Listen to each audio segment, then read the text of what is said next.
Hello students, and now I'm going to explain you after blenheim poem's summary and also the justification of the title. So let's move on. And in blenheim, an old farmer named Casper is sitting in front of his cottage watching his grandchildren. So now you can see that, as I already told you, he sat in front of his cottage and he was watching the children who are playing, grandchildren who are playing, Wilhelmine and Petakin playing.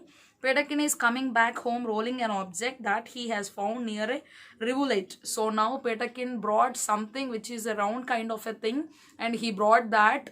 Okay, he found that rivulet means a little stream. Okay, he found out that beside the little stream, okay, so which was located beside the cottage of our old Casper, and he takes it to his grandfather and asks what it is. So he was asking that, so can you tell me what is that? So if you find anything new, then you can also gain the interest. No, you may also ask for that. You may ask the so many doubts, especially the children usually ask so many questions about, even if it is a very small thing happened or occurred, they may ask several questions regarding that. So in the same way, even Petakin and Velamin were also very eager to know about the story. They were thinking that, I think they were thinking that there might be one story behind this that skull which they found out. And the old man replies that it is the skull of a soldier who probably had died in the battle of blenheim. So old man tells very normally that it was a skull of the person who took part in the war and who got dead in the war. So it might be the one poor person's or one poor fellow's skull. Okay, he took part in the war and he lost his life, unfortunately. So the curiosity of the children is aroused, and they ask their grandfather about the battle. So now they wanted to know that story behind that war. They're really interested to know about that. So if your grandfather or grandmother is telling a story, then you will get lots of interest. No, so in the same way, they're also wanted to know the story behind that war. So that's why they were asking with a lots of curiosity, excitement. And the grandfather starts by saying that the English routed the French in what people call a famous victory. So now I can tell you that English people and French people got they got participated in that war, but only that thing I know about the war. That's what he said. And in what people call a famous victory, but old Casper is not able to explain the cause of the battle of the children. So he is a battle to the children. He was not able to explain anything in a proper way, as many are calling it as a great war. So I'm also quoting that one as a great war, but I do not know anything which happened in the war. But he was able to explain one situation, that even his house got burnt, and his father and his mother, they went away from that place in order to save their lives when he was young. That is the only thing he knows about the war. He doesn't know not many things. And two people took part, Marlborough and Prince Eugene. They were the heroes, and he said that he was able to explain those points to the the grandchildren, Petakin and Wilhelmine.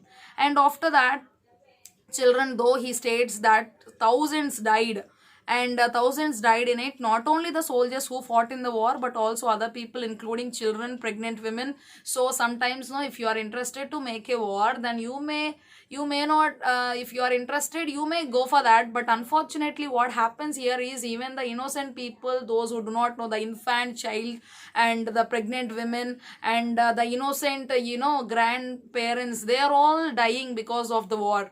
So you should not go for the war, actually. So even the poet is telling that it's not a good idea to make a war against the other nation. If you do that, you may lose many people. Whoever loses many people, whoever loses many people, they can have the defeat. Okay, they got defeated by the other people who got the victory. So it is not a good idea to lose people. Okay, that means you are losing your own generation. You may lose your power, you may lose your whatnot, everything.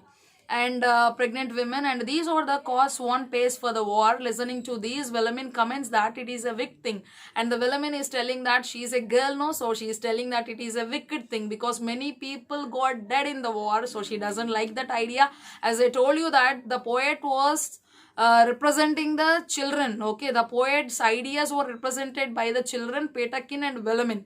Okay, so but what good came out of it at last? So now Petakin reacts by saying that what good came out of that war? So old Casper could not say anything to these, but merely reiterates the fact that it was a famous victory, and he was not able to explain anything to anything to his grandchildren, but he is telling repeatedly that it is a great war.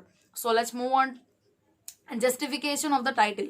So Robert Southey's poem After Blenheim is an anti-war poem where the poet makes two child protagonists, Wellerman and Petakin, ask questions to old Casper. Protagonist is nothing but a main character in the poem or a short story or a drama. Okay, so then we can call it as a protagonist. That means a main and important role in that particular story.